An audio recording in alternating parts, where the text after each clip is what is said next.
Las características económicas del virreinato novohispano. Las primeras actividades económicas en la Nueva España fueron la agricultura, la ganadería, minería, comercio, obraje y el taller. En este mundo colonial, la economía no solo era una cuestión de trabajo, sino de poder, riqueza y control. Primera parada, la agricultura. Los indígenas ya cultivaban maíz, frijol, chile y calabaza desde hace siglos. Pero con la llegada de los españoles llegaron también nuevos cultivos como el trigo, la caña de azúcar y las haciendas se convirtieron en centros de producción agrícola, muchas veces sostenidas por el trabajo forzado de los pueblos originarios. Segunda parada, la ganadería. La ganadería de la Nueva España experimentó un rápido crecimiento tras la llegada de los españoles, introduciendo nuevas especies. Los españoles trajeron con ellos una alta gama de especies de ganado, como fueron vacuno, ovino, porcino y equino, que se adaptaron con facilidad a las condiciones climáticas. Esta actividad económica se multiplicó rápidamente entre 1550 y 1600. La ganadería se convirtió en una actividad fundamental tanto para la alimentación como para la industria y se organizó en haciendas y pastizales con la ayuda de pastores indígenas. La ganadería proporcionaba carne, leche, cueros, lana y otros productos que eran utilizados tanto como para la alimentación como para la industria, específicamente la minería. Tercera parada, el comercio. La actividad comercial se desarrollaba en tianguis, mercados y ferias, y principalmente los productos que se comerciaban eran metales preciosos, textiles y productos. En el comercio anterior se entontaban los mercados y tianguis, donde se realizaban intercambios de bienes y productos entre la población local. Cuarta parada, la minería. La minería también fue una actividad que realmente impulsó la economía en la Nueva España. Las minas de plata como la de Zacatecas y Guanajuato eran el motor económico del virreinato. Miles de indígenas y esclavos africanos trabajaban en las condiciones durísimas para extraer el preciado metal que luego cruzaba el Atlántico rumbo a España. Quinta parada, el obraje. El obraje era un tipo de manufactura textil, principalmente empleando mano de obra indígena, que existió desde mediados del siglo XVI hasta el siglo XIX. Los obrajes eran centros de producción de tejidos, incluyendo telas de algodón, lana, jergas, frazadas y sombra. Los obrajes fueron cruciales para la economía novohispana, ya que suministraban telas y vestimentas para la población. Sexta parada, taller artesanal.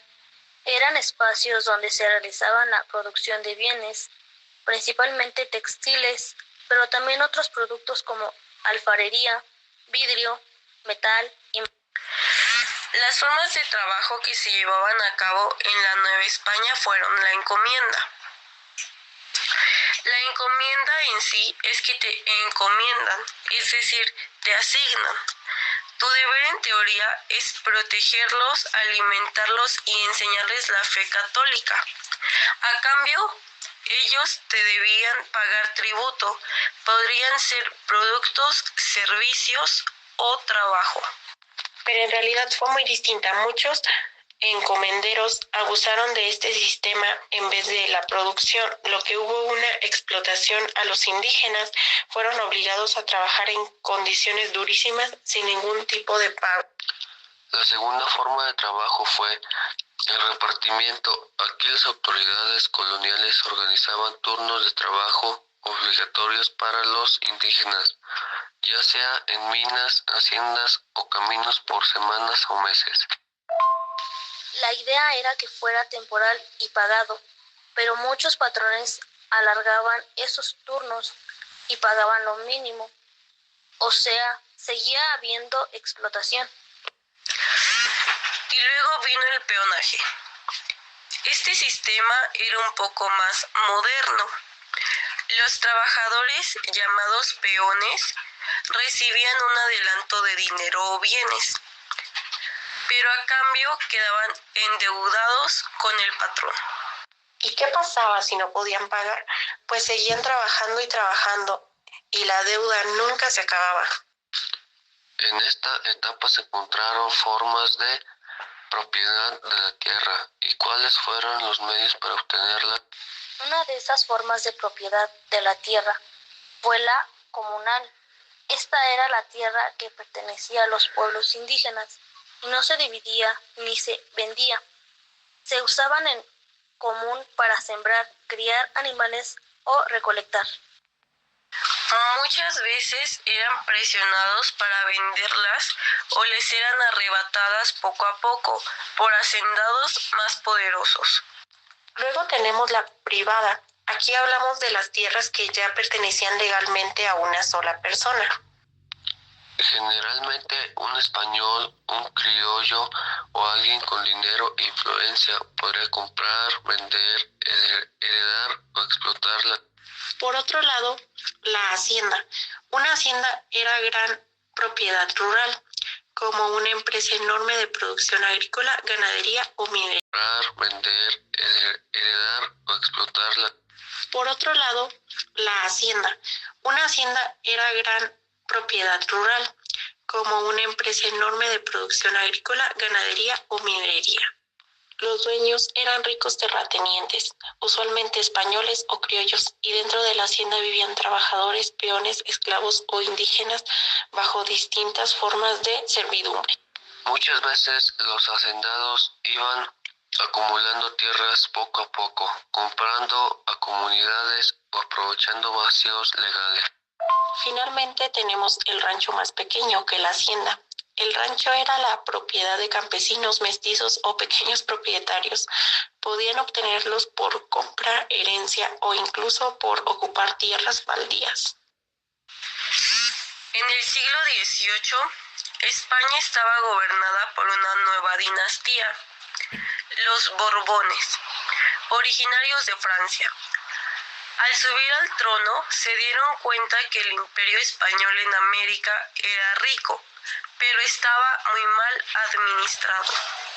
Así nacieron las reformas borbónicas, un conjunto de cambios políticos, administrativos, económicos y militares que buscaban una cosa: más control, más orden y más dinero para la corona. Se organizó el sistema fiscal, se crearon nuevos impuestos y se eliminaron muchos privilegios fiscales. Los virreyes perdieron algo de poder y surgieron los intendentes, funcionarios que supervisaban directamente la economía y el cobro de impuestos.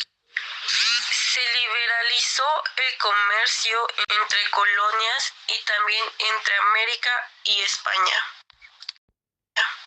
La minería fue una prioridad. Se protegió a los mineros, se redujeron los impuestos y facilitaron todos los créditos.